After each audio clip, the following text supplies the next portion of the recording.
Deus eterno, enquanto nos preparamos para ver este vídeo, pedimos tua orientação e iluminação, que cada palavra proferida seja um reflexo da tua verdade e amor.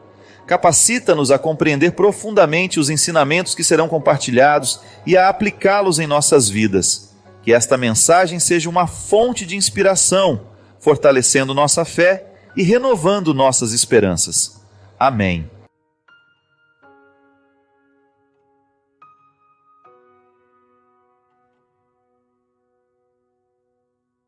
Muito obrigado você que está ligado conosco, você que nos dá a oportunidade de entrar na sua casa, na sua vida, ter a oportunidade de falar hoje com você.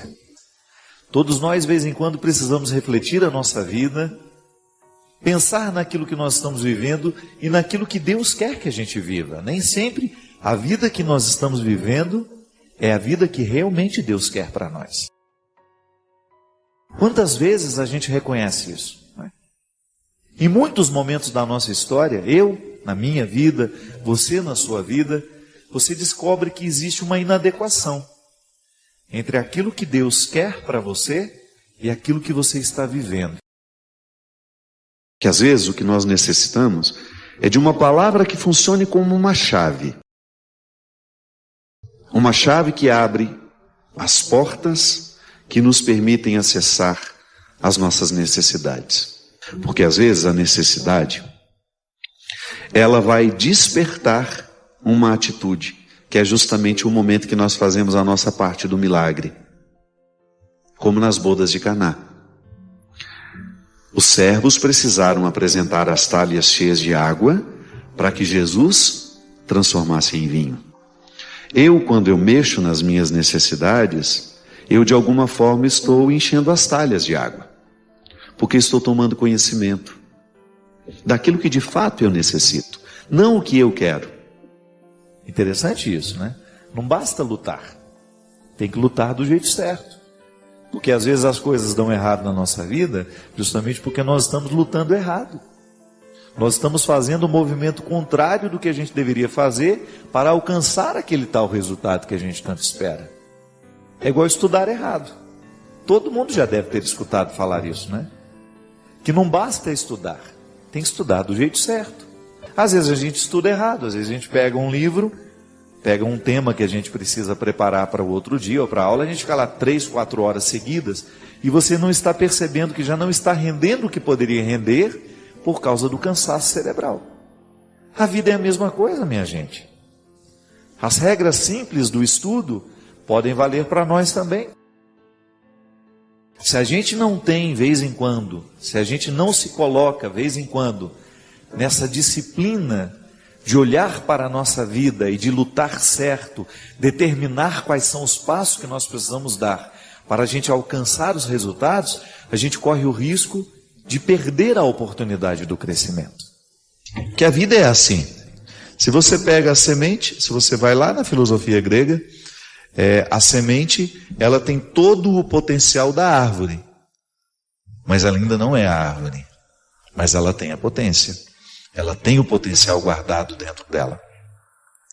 E é interessante, Jocélio, porque o cristianismo, quando compreendido como uma potência que se torna ato, como uma potência que vai vivendo o processo do vir a ser, ele fica tão saboroso, porque você vai descobrindo que o que Deus quer que você seja não é uma outra pessoa, é que você seja você mesmo, com tudo aquilo que lhe foi dado, o já entregue, mas ainda não tornado. E essa dinâmica, ela é muito inteligente, ela é muito saborosa. E você sabe que com qualquer pessoa, ainda que seja um ateu, vai compreender esse desenvolvimento humano e vai identificar nessa dinâmica algo muito frutuoso. Acho que é bom a gente pensar que nós já temos, mas ainda não sabemos desfrutar do que temos. Nós continuamos necessitados de ouvir as mesmas coisas. E tem um ciclo. A palavra, ela tem um ciclo dentro de nós. Pode observar, às vezes você escuta a mesma leitura lá na missa. Você escutou o ano passado, escutou esse ano de novo, e de repente esse ano foi diferente. Por quê? Aquela palavra, a pá que lavra, né? Ela abre um sulco dentro da gente, ela vem de um jeito diferente, vem de um jeito novo, porque o ser que está escutando é outro. Não pense que você é a mesma pessoa de ontem, não é. Os sentimentos são novos, você viveu experiências novas.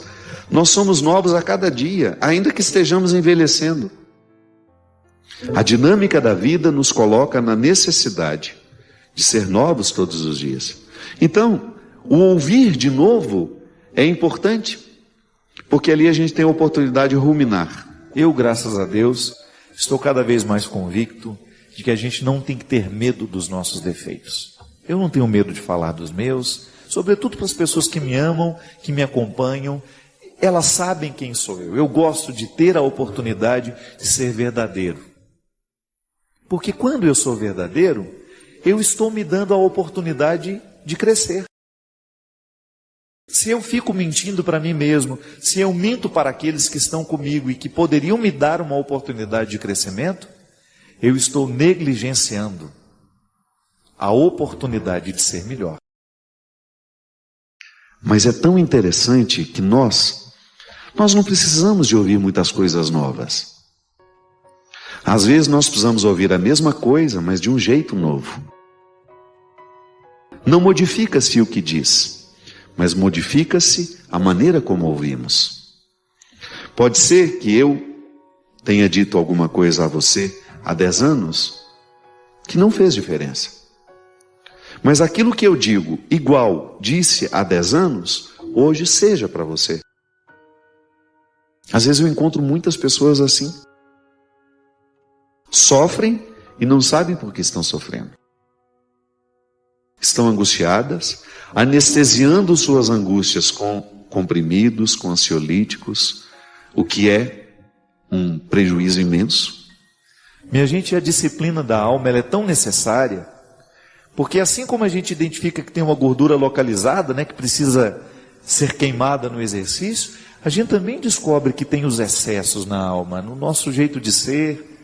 Quantas coisas no nosso comportamento são agressivas ao outro e também nos adoecem da mesma forma como a gordura visceral, que é essa bendita gordura que gera diabetes, que gera pressão alta, que gera infarto, uma série de doenças cardíacas que nascem dessas gorduras que a gente vai acumulando entre os órgãos. A vida nos estimula o tempo todo a olhar para fora. Nós temos 1000 tecnologias que nos jogam para fora. Mas às vezes, nós precisamos usar essa mesma tecnologia para nos jogar para dentro. Como é que isso acontece, padre?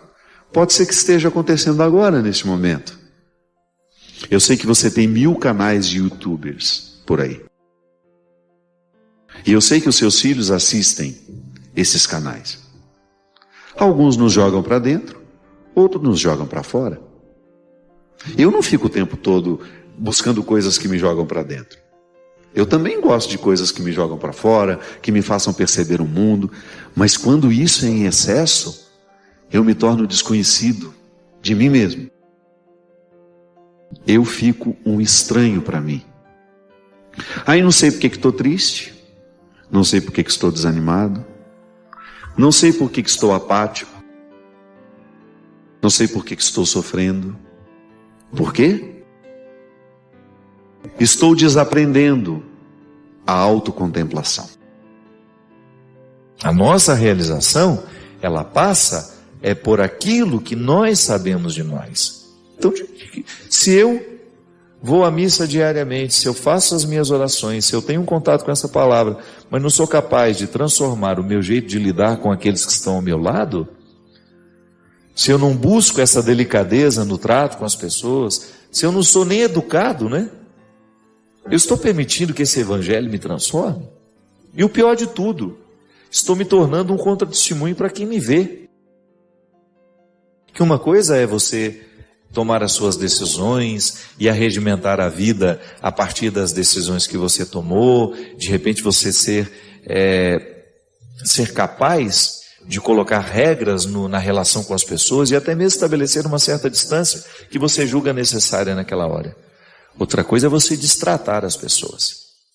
Outra coisa é você ser grosseiro com elas, você ser indelicado, você dizer o que o outro não merece ouvir, você até ser agressivo, porque às vezes as pessoas são agressivas e não estão percebendo.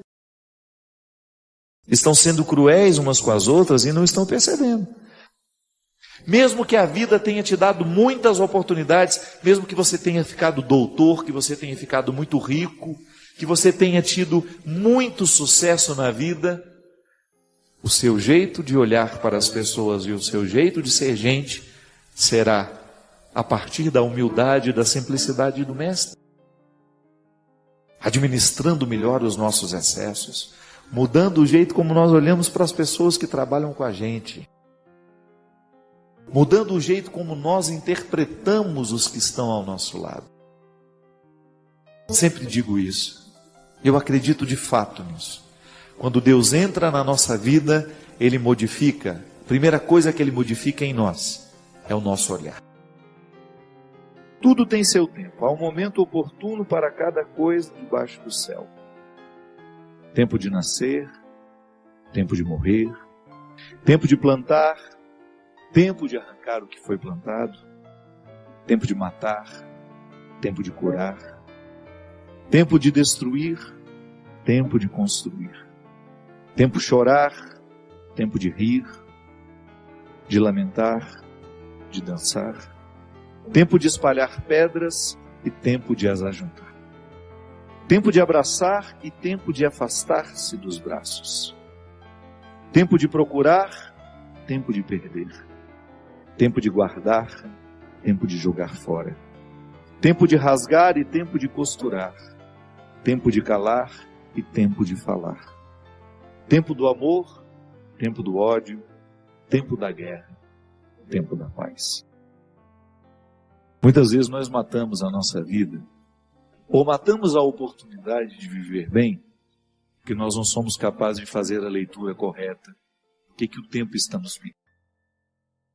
Cada dia o tempo vai nos pedir alguma coisa. E é esse olhar atento que vai dando a gente essa condição, essa clareza de perceber o que de fato hoje grita pelo meu.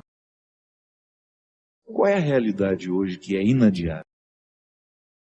Às vezes nós somos tão negligentes na percepção disso, que às vezes nós desperdiçamos um mês, um ano, 10, 20, colocando o nosso empenho numa realidade que nem era para aquele momento.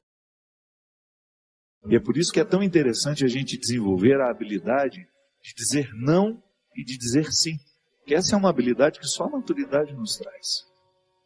Que às vezes, porque somos imaturos, nós não sabemos nem dizer não.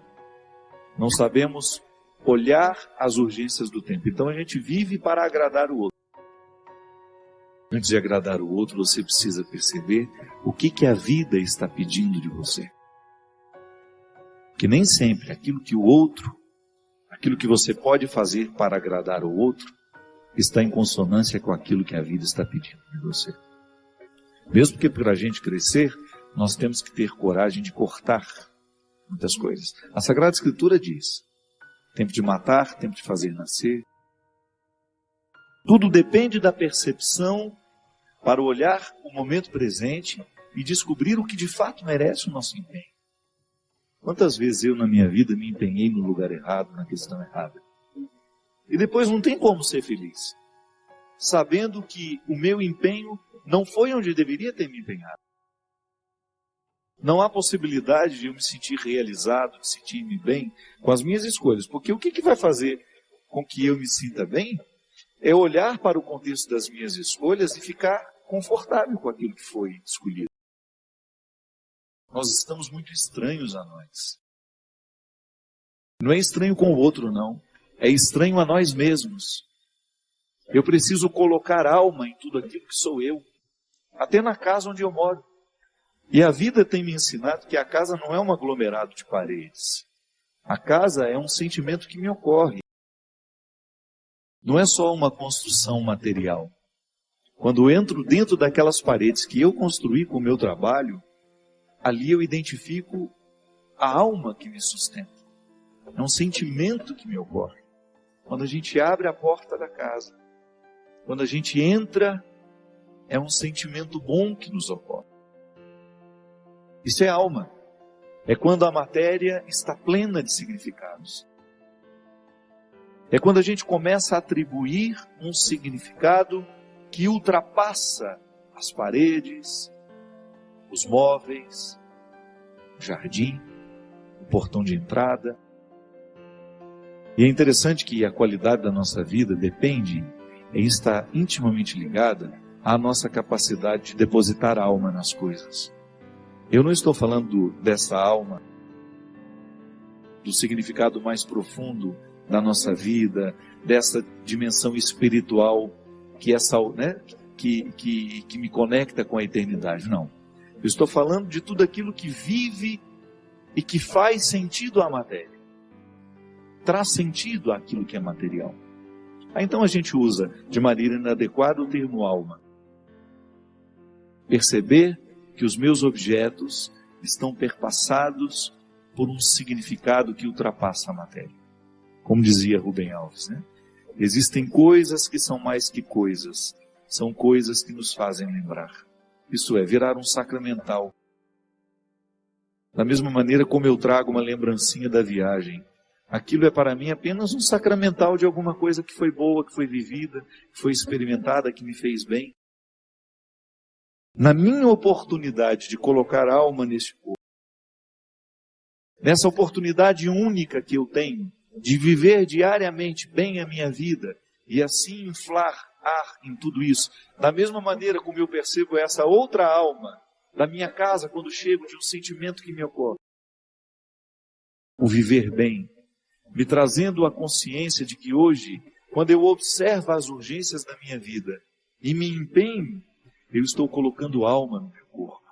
Agora, quando eu percebo que eu não estou fazendo, que eu não estou me empenhando para viver bem, eu estou sim fragilizando os recursos da minha alma, que são justamente para me ajudar a viver bem a própria vida do corpo. E nós muitas vezes negligenciamos a observância do tempo, como na Escritura que diz: tempo de chorar e tempo de rir. Há momentos que a própria vida te mostra a necessidade de chorar, de julgar para fora os seus excessos, de não ter medo da tristeza, de permitir que essa tristeza cave dentro de nós as suas riquezas e que nos ajude a encontrar a pedra preciosa que só o sofrimento poderia nos levar a conhecer. Depois vem o riso. O riso não nasce por acaso. A gente já cantava aquela música também, né? Ando devagar porque já tive pressa e trago esse sorriso porque já chorei demais. O sorriso é o resultado da lágrima bem chorada. O sorriso é o resultado final de um processo de luta que nós estabelecemos, de observar dia a dia qual é o empenho que aquele dia me pede, o que hoje eu preciso fazer para ter o direito do sorriso amanhã. E é bom, você sabe por quê? Porque à medida em que nós estamos passando o perrengue, sabendo que ele será construtivo, já nascem pequenos sorrisos ao longo desse processo. Quando a gente fala de um sorriso final, é apenas a metáfora de um processo bem feito, bem vivido. Tempo de abraçar, tempo de se afastar. Quanto sofrimento, né?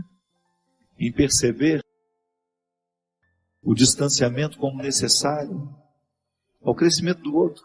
É aquele filho que vai embora para estudar. Não dá para reter filhos. Por isso que é tempo de abraçar, é tempo de cuidar, é tempo de estar junto. E vai chegar um momento em que esse afastamento será necessário para o próprio curso da vida. Depois volta. Mas num primeiro momento a gente precisa do distanciamento. Quando nós observamos o movimento do tempo e as suas urgências, a gente entra dentro do contexto de uma sabedoria irrenunciável à nossa realização humana. Tempo de rasgar, tempo de costurar. Se a gente não tem coragem, muitas vezes, de rasgar algumas realidades, depois jamais conseguiremos viver a libertação dela. Muitas vezes, nós lamentamos perder, quando na verdade a gente vai observar aquilo que a gente perdeu, não foi perda, foi libertação. Quantos relacionamentos precisam ser rasgados para que depois eles sejam costurados do jeito certo? Fazer cair por terra todas as ilusões que nós temos do outro, ou todas as pretensões que nós julgamos em cima do outro. Não. O outro não tem que corresponder às minhas expectativas. O outro tem que ser ele. A vida sempre vai pedir de nós calma, paciência, porque com pressa nós passamos por cima de todas essas necessidades e não somos capazes de reconhecê-las. Que às vezes a vida não está dando certo, é porque você nem sabe exatamente o que você está precisando. Às vezes nós ficamos tão aflitos, tão angustiados, e não sabemos por quê. Faltou chegar ao ponto-chave, onde de fato está iniciando o conflito. Paciência, né? A gente não tem paciência nem para descobrir o que está nos angustiando. É a nossa pressa, é a vida estranha que nós vamos viver. Padre Fábio, sempre sofri muito na vida. Na escola, no meu grupo de amigos, sempre fui muito ridicularizado. Talvez pelo meu porte físico, que dificultava sempre as minhas atividades no esporte, as minhas atividades com os meus amigos. E mesmo tendo emagrecido muito, ainda continuo sofrendo do mesmo jeito. Como é que posso me livrar deste papel, Padre? Cansei de ser o bobo da corte e hoje sinto que estou ficando solitário à medida em que não me disponho a cumprir mais o papel que antes eu cumpria. Gente, o que é interessante no questionamento do Júnior, isso vale para muita gente, é o seguinte: todas as vezes que nós estabelecemos relações sociais, a gente acaba distribuindo papéis, né? A gente acaba exercendo um papel e os outros que estão do nosso lado, assim como o Júnior fez o papel de bobo da corte, fez com que ele criasse dentro dele esse personagem e o levasse adiante. Por quê? É muito interessante isso. Nas relações sociais que nós estabelecemos, um papel sustenta o outro.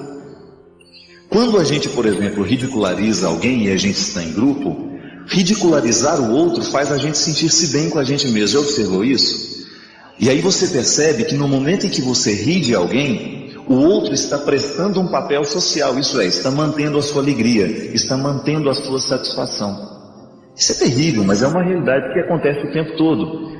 Tanto é que nas relações familiares, a psicologia nos ajuda a entender isso, que o tempo todo nós estamos exercendo um tipo de papel. Por exemplo, você tem na família o bem-sucedido, mas você também tem o mal-sucedido. Você tem aquele que alcançou o sucesso, mas você tem a vítima. E muitas vezes a vítima é mantida na relação com aquele que é bem-sucedido. Porque, lamentavelmente, as relações humanas sempre passam pela comparação. E sempre aquele que está numa situação favorável acaba desempenhando esse papel social, que pode ser não só dentro da família, mas pode ser também no seu grupo de trabalho, onde quer que ele esteja. É por isso que quando a gente fala de relacionamentos, a gente precisa ter muita consciência e clareza, e por isso a gente precisa aprofundar sempre mais as questões humanas, para a gente começar a identificar duas coisas importantíssimas. Qual é o papel que eu presto nas relações? Como é que as pessoas me interpretam? E depois, como é que eu permito que elas me interpretem? Porque uma coisa é você ser ridicularizado uma vez e você aceitar. Outra coisa é você ser ridicularizado a vida inteira e isso tornar-se importante para você manter o vínculo com as pessoas. E muitas vezes a vítima é mantida assim. O bem-sucedido faz questão que a vítima esteja sempre do seu lado, porque é o melhor jeito que ela tem de se sentir bem-sucedida. Como é que uma pessoa vai se sentir bem-sucedida se ela não estiver se comparando com alguém? Não é verdade? E às vezes essa comparação, ela acontece o tempo todo e a gente não percebe que está acontecendo. Dentro de casa, por exemplo, Júnior, não é só na sua relação com seus familiares, com seus amigos, o tempo todo você também presta um papel social. Agora, meu amigo, você precisa tomar cuidado, porque você é que está permitindo que esse personagem vá adiante. E é você que o criou e é você que terá que destruí-lo. Não são os seus amigos que vão mudar em relação a você, mas é você que tem que mudar, primeiro, diante de você mesmo. Como é que você se interpreta? Porque se alguém um dia achou que você era o bobo da corte, que você era o mais gordinho, mais engraçado, mais isso, mais aquilo, hoje você precisa começar a identificar dentro de você que já passou essa época, que você não tem que levar esse fardo adiante. Isso acontece muito dentro das nossas casas, dos nossos grupos, quando você percebe que uma pessoa tornou-se prisioneira daquilo que ela permitiu que os outros fizessem dela. E é pavoroso isso, pavoroso. E nas relações familiares, muitas vezes o nosso irmão fracassado ele é mantido por nós que somos bem-sucedidos. Porque no momento em que nós alimentamos a relação de dependência, então eu cuido dele o tempo todo, eu dou tudo aquilo que ele não tem, eu faço de tudo para que ele se sinta um pouquinho melhor naquele fracasso que ele está vivendo, eu acabo mantendo-o no fracasso. E é por isso, aí a gente entende um pouquinho aquilo que a gente diz, que pai que fica bajulando demais os filhos, dando tudo o que eles querem, protegendo-os da vida. Uma coisa é você educar para a vida e para a coragem, outra coisa é você proteger o filho o tempo todo, impedindo que ele cresça. O que você faz é justamente isso, você cria já um filho fracassado, porque você não o prepara para as dificuldades da vida. Então fica aquela relação de criar dentro do filho um personagem, que é o filho que você queria ter, um filho sempre preso a você, um filho sempre dependente. Não é para isso que a gente tem que educar os filhos da gente. A gente tem que tomar muito cuidado para a gente identificar qual é o papel social que nós estamos exercendo dentro de casa e fora de casa. Isso é uma questão de conduta, de você descobrir se aquilo que você vive de fato é o mais honesto que você pode viver. Ninguém nasceu para ser bobo da corte. E nós muito facilmente elegemos esses bobos da corte, né? Porque a gente precisa deles. A gente precisa ter sempre o ridículo do nosso lado. E aí a gente tem que tomar um cuidado. Inclusive, gente, dentro do seminário isso é muito comum. O lugar onde a gente é educado, posso dizer, que vivi a vida toda no seminário. A gente corre o risco de ter sempre aquele mais bobinho, que todo mundo faz de mais bobinho, e vai ficando mais bobinho, mais bobinho, mais bobinho. O tempo passa e ele não aprende a não ser outra coisa senão não ser o mais bobinho. É um crime que a gente comete com eles, porque quando a gente permite que uma pessoa esteja cumprindo esse papel, é aquele bonzinho que todo mundo faz dele o que quer, não significa que a gente vai extrair a bondade dele não, e retirar, seja mal agora, não é isso. Significa que nós vamos dizer e lutar para que ninguém seja limitado a ser apenas este bobinho. Não. É disponível, mas também não será bobo de todos, né? É aquele que vai ficar sempre disponível, mas então vamos descobrir um jeito de fazê-lo crescer a partir dessa disponibilidade para que isso não se torne um fardo para ele com o tempo. Isso é muito natural acontecer. Realmente você precisa tomar consciência daquilo que você permitiu que os outros fizessem com você. E não é esperar que os outros mudem não, meu filho. Ninguém vai mudar, tá bom? O papel que você exerceu já está decorado por eles. Quem tem que mudar o roteiro do filme, da história, é você. Porque na sua vida, quem manda, quem é o diretor, quem é o escritor, o roteirista, é você. Só Deus sabe. Só Deus sabe o quanto que eu me refaço, o tanto que eu fico mais inteiro através deste programa, através de tudo que Deus já me permitiu viver aqui nesse território, através de vocês que me recebem em casa, e toda quarta-feira me dão a oportunidade de ser padre, de poder partilhar a minha vida, de poder refletir a vida dos outros aqui de uma maneira respeitosa, tornando-a matéria-prima da nossa evangelização. Aí volto à música, o porquê de estar dizendo tudo isso, né? Seja o meu melhor amigo. Isso me comove. E eu acho que esse é o maior desafio que eu vivo como homem e também como padre. Porque eu quero que Jesus seja o meu melhor amigo, sim. Porque eu aprendi que se eu estiver próximo a Ele, ser melhor amigo dele, eu vou respeitar o que Ele me pede, porque a gente trata um melhor amigo assim. Sobretudo quando você sabe que o seu melhor amigo é muito melhor que você. Quando ele tem muito mais lucidez que você. quando ele tem muito mais história que você. Ele é meu melhor amigo. Eu quero ficar parecido com ele no meu dia a dia, porque eu acredito que a qualidade do meu ministério depende dessa semelhança. Eu quero ter a mesma disponibilidade que ele teve. Eu quero viver parecido com ele na sua capacidade de amar, na sua capacidade de acolher as pessoas. E poder dizer para ele todos os dias, em todos os momentos da minha vida: Senhor, eu estou aqui. E se o Senhor precisar deste pobre homem hoje, age através de mim, age através dele. E seja o meu guardião, me proteja de todos os males, me proteja de todos os excessos, me proteja de tudo aquilo que pode retirar a minha inteireza, me proteja de todos aqueles que não me amam do jeito certo, me proteja de todos aqueles que de alguma forma querem banalizar quem eu sou e a riqueza do ministério que o Senhor me confiou. Faço essa partilha porque essa alegria que hoje me invade, essa alegria que hoje me convoca, alegria é sempre uma convocação, né? Eu quero repartir com você para que você também sinta-se convocado por ela, pela alegria que brota de ser amigo de Jesus. Eu sei que às vezes a gente compreende a religião como obrigações, né?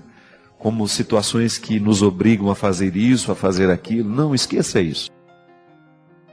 Nós aqui na Canção Nova queremos vivenciar e experimentar isso na nossa vida e depois convencer aqueles que nos assistem, aqueles que nos leem, aqueles que nos escutam, que ser amigo de Jesus não é um fardo, pelo contrário, é um privilégio. E que ter Jesus como melhor amigo é uma garantia de que nós seremos bons amigos dos outros também. Porque toda vez que nós fazemos a experiência de ter Jesus como o melhor amigo nosso, nós ficamos mais atentos à maneira como nós somos amigos dos outros. Eu sei que neste tempo tão marcado pela falta de confiança, pela falta de fidelidade, né? Às vezes eu encontro tanta gente traída, machucada, confiou em alguém, e aquele alguém em quem ela confiava traiu a confiança, não foi fiel, contou aquilo que era tão particular, aquilo que era segredo sagrado, né? Segredo sagrado, bonita a junção das duas palavras, né? Banalizou o sentimento. Eu sei que neste tempo onde nós estamos tão à mercê da violência do outro, não estou falando da violência física, não. Estou falando da violência que invade, que atenta contra aquilo que é sagrado para nós. Tantas pessoas estão hoje sendo violentas contra os valores que nos fazem pessoas. Ter essa mística. Eu sei que as pessoas vão nos trair, mas se a gente for melhor amigo e deixar que Jesus seja o nosso melhor amigo, eu digo agora e quero dizer isso sempre, o meu melhor amigo é Jesus. Porque é Ele que me salva todos os dias, é Ele que me reconcilia, é Ele que me recebe de braços abertos, mesmo estando eu tão ferido, tão machucado, tão pecador. E quero que Ele seja o meu melhor amigo. Como? Eu quero que Ele seja a minha referência o tempo todo. Eu quero que Ele seja o meu caminho, eu quero que Ele seja a minha verdade. Ricardo Sá agora há pouco tuitava e falava sobre isso, do valor da verdade. Como é bom a gente lidar com a verdade, por mais dura que ela seja.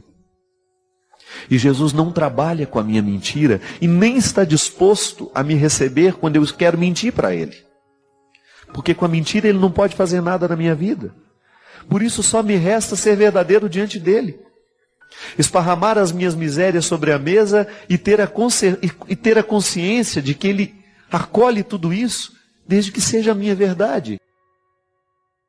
Ser melhor amigo dele e permitir que ele seja o nosso melhor amigo.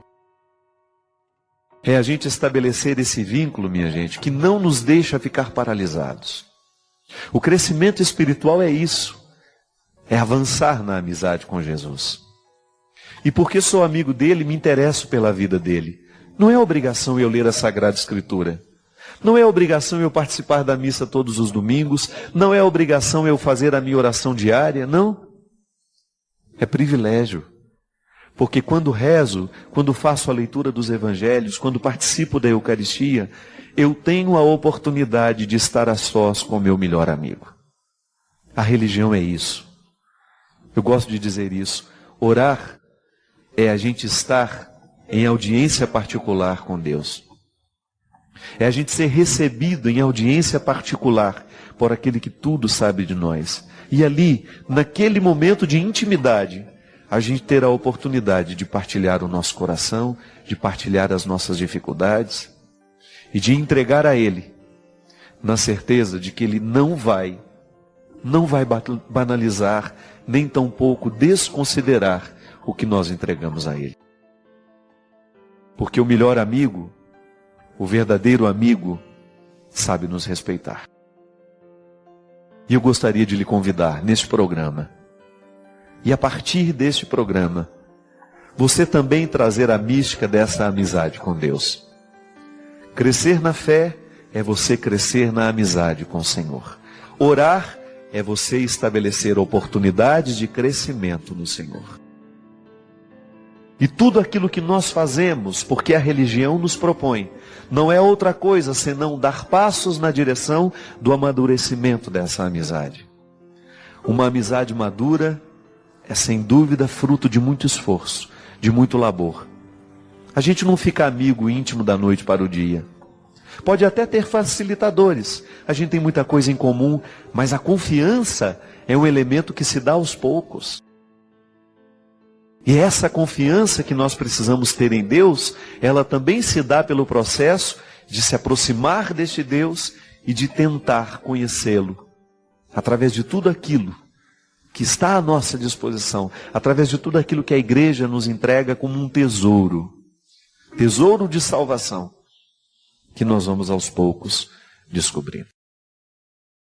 Eu sei que você tem muitas dificuldades na sua vida, eu sei que às vezes a solidão é pesada, eu sei que às vezes você não tem alguém para telefonar ou bater na porta e pedir que lhe ajude.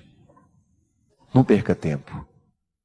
Faça da sua experiência com Jesus uma experiência de amizade, para que você tenha nele essa oportunidade de dividir o que você é, o que você sente. Aproxime-se de Deus e faça com que cada vez mais a sua proximidade com Ele gere uma amizade fecunda. Para que você também tenha o direito de cantar essa música, quem sabe todos os dias, ainda que seja um trechinho dela, e implorar e solicitar para que o seu processo de fé saia da esfera da obrigação e entre na esfera do direito, do privilégio